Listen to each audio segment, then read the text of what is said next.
नमस्कार,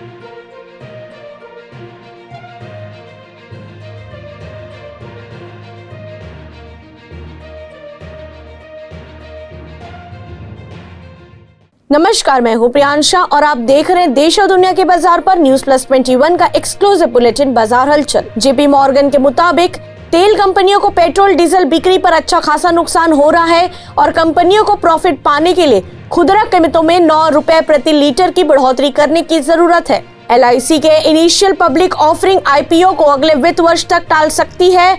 इसके पीछे कारण रूस यूक्रेन जंग की वजह से बाजार में उथल पुथल है। रूस और यूक्रेन के बीच बढ़ते तनाव के बावजूद एशियाई बाजारों में सकारात्मक रुख से बृहस्पतिवार को शुरुआती कारोबार में सेंसेक्स 350 अंक से अधिक चढ़ गया। डिजिटल रूपांतरण के लिए महिंद्रा समूह ने गूगल क्लाउड के साथ साझेदारी की। गुरुवार को सोने की कीमत 0.56% की बढ़ोतरी के साथ 51,580 रुपए प्रति 10 ग्राम पर पहुंच गई है। इसके साथ ही चांदी की कीमत में 0.59% की तेजी आई है। रेटिंग एजेंसियों फिच और मूडीज ने रूस के लिए स्टेटस को 6 पायदान घटा दिया है। उन्होंने कहा कि पश्चिमी प्रतिबंधों की वजह से उसकी कर्ज को लेकर स्थिति से निपटने की क्षमता को लेकर संदेह पैदा किया है। भारत में Reliance world class electronic manufacturing hub बना रही है।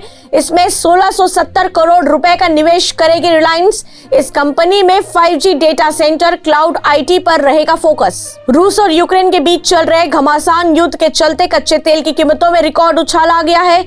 आज कच्चे तेल के दाम बीते 9 साल में रिकॉर्ड ऊंचाई पर आ गए हैं। फरवरी 2013 के बाद पहली बार ब्रेट क्रूड के दाम $118 प्रति बैरल के स्तर पर पहुंच चुके हैं। गुरुवार को कारोबार में बैंकिंग, ऑटो और रियल्टी सेक्टर में गिरावट दर्ज हुई है। वहीं मेटल, तेल और गैस और IT सेक्टर नुकसान के साथ बंद हुए हैं। जर्मनी की लग्जरी कार निर्माता कंपनी ऑडी 1 अप्रैल से भारत में अपने वाहनों की कीमतों में 3% तक वृद्धि करेगी। ऐसी ही तमाम जानकारियों से लगातार अपडेट रहने के लिए हमारे चैनल को लाइक और सब्सक्राइब करना ना भूलें। नोटिफिकेशन के लिए बेल आइकन जरूर दबाएं। देखते रहिए News+21, आपके हक की बात।